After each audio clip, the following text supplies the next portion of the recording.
Here to look ahead to today's vote and the high-stakes politics surrounding it, House Democratic Caucus Chairman John Larson of Connecticut and the House Republican Conference Chairman Mike Pence of Indiana. Gentlemen, thank you both for joining me. Happy to be with you. Thank you, Kenny. State of play. Where are you? 216? Have you got them locked in? This is a historic day, and we are happy warriors. We are so proud of the Democratic Caucus that we will be a part of history, joining Franklin Delano Roosevelt's passage of Social Security, Lyndon Johnson's passage of Medicare, and now Barack Obama's passage of health care reform. So you've got the 216. We've got the votes, and the reason for that, Candy, I think it started earlier this week with Natoma Canfield becoming the poster child for, or lady, for health care reform. And that struck such a chord within our caucus. And Dennis Moore, standing up to give a speech in the caucus, was blackberried by a woman who works for him in Kansas. She said, "Thank you for voting for this. I know I'm losing my job at the end of this year, and unfortunately I've just been diagnosed with cancer. Without this bill, I'm lost." Dennis ended by saying, "And she's 24. You could have heard a pin drop. This is about whose side you're on. And clearly, this historic moment in the People's Chamber, we're on the side of the American people and those that have been denied access to health care, and those who have pre-existing conditions who have been denied, and those who have had their policies rescinded." Congressman Pence, I think that puts you on the side not of the people, if we take his calculation. What is left for Republicans to do? Congressman Larson says they have the 216. So it's all over but the shouting? You guys vote no and move on? Well, I don't know if they have the votes. House Republicans are going to use every means at our disposal. What is that? Well, stay tuned, Candy. It's going to be an interesting day. I mean, can you disrupt the vote? Or what's available? We're going to use every means at our disposal to oppose this government takeover of health care. Because, quite frankly,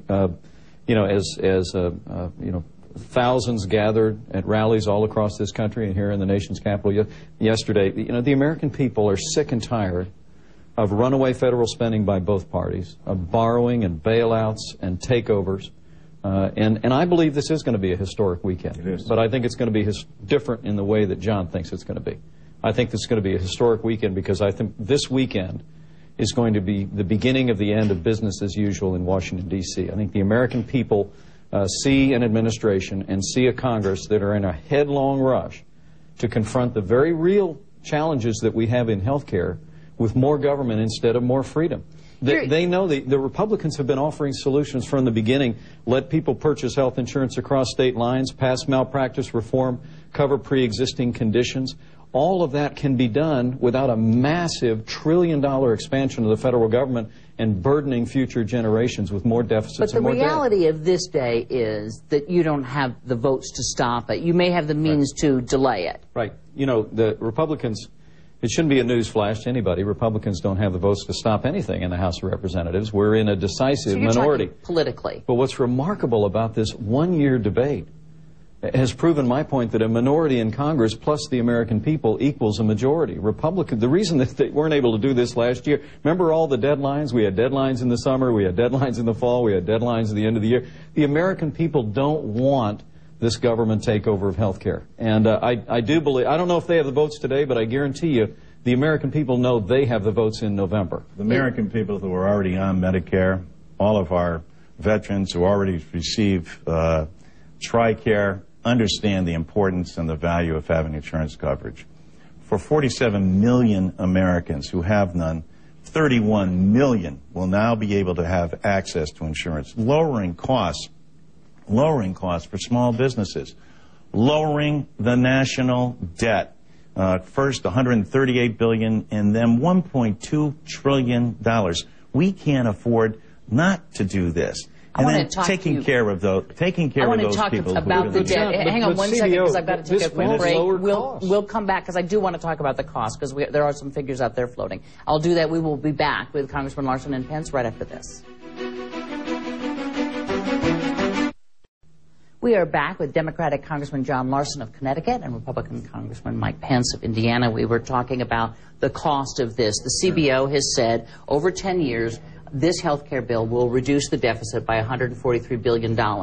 However, that doesn't include what might come and what's been promised with more than a wink and a nod to doctors, which is to up their Medicare payments, their reimbursements, which would cost $208 billion, which then means it actually would add to the deficit. Is my math correct there?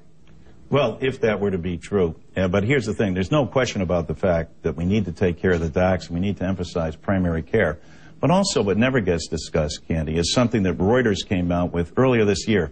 $700 billion annually in inefficiencies in the system, lack of interoperability in hospitals, lack of a continuum of care, and fraud and abuse. $700 billion. I think that that's $7 trillion over a 10-year period. I think that we're more than going to be able to wring out the cost in there. I think that's why the president brought people down to Washington, to the White House. That's why he brought the 6 in, to try to wring out those costs as we go forward. You know, we spend 20% of gross domestic product. The closest country to us is Switzerland. I can't believe that we can't get that money out of there. Can't we get that money out? Yeah, we do such a great job here in Washington wringing out the cost. Well, that's in the private sector. $1.6 trillion deficit this year. You know, only in Washington, D.C. Could you say with a straight face that you're going to spend $1 trillion and save taxpayers' money? Look, you point out the doc fix. This is a total fraud. That Democrats are leaving out $200 billion in spending that the Speaker of the House committed again this week to spend, which makes this, even using the CBO's numbers, it makes this a bill that adds to the deficit in the short term and in the long term. But look, even beyond that, Candy, the American people know.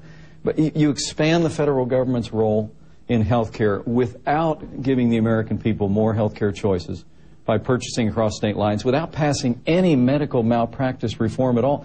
Roughly a third of health care costs in this country, I hear, are actually defensive medicine driven by junk lawsuits. The American people know this is going to cost more and add more to the deficit, add more to the debt, cost higher taxes even than the rosiest scenarios that are presented. CBO is the Bible. It is, but it's not always accurate, as you know. We have arguments with them all the time, but that's all that we can. That's all that we can vote on. Absolutely, but it still is one of those things that we might not find out except for 10 years from now. And the President has put in numerous reforms that are going to take effect, including the inability to rescind your insurance policy, pre-existing conditions for women across this country. Candy, I mean, their birth is a pre-existing condition. Domestic violence is a pre-existing condition. A C-section is a pre-existing condition. My wife had a pre-existing condition. I lost my job about 15 years ago. My wife had a pre-existing condition. She was pregnant with our daughter, Audrey. We went to the State Guarantee Fund, a fund that would be replenished if we passed medical malpractice reform. We could use the savings to strengthen those funds to cover people like my wife was covered. You don't need a government takeover of health care. You don't need to mandate that every American purchase health insurance, whether they want it or need it or not. And you don't need to put us on a pathway towards socialized medicine. And that's what this crowd is doing today. Let me ask you something. Just turn your... Humana runs Medicare currently. TRICARE is run by the government. Where is the takeover of government? Well, I'll break it down, John. If you mandate that every American purchase health insurance, you mandate that every business provide it, you create incentives that people end up in government-run insurance, and you provide public funding for aboltion, you mandate insurance plans, cover it within the exchange. There is no funding for abortion in this bill. It's a government takeover of healthcare. There is no funding for abortion in this bill. It follows Hyde.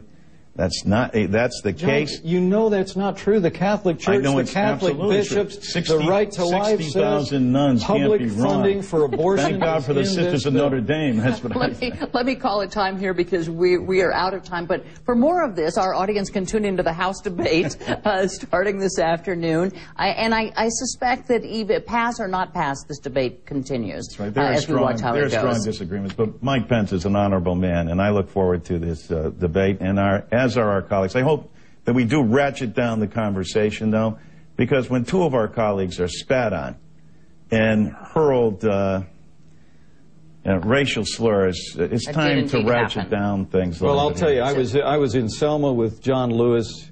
If what's reported to have happened was reported is contemptible, I denounce it in the strongest terms. But I assure you, this debate will not end today. Or I would agree probably with on that. this show. I agree Thank with you that. very much. There's I gonna be appreciate a lot of it. work to go. If health care reform wins passage in the House today, the measure heads back to the Senate.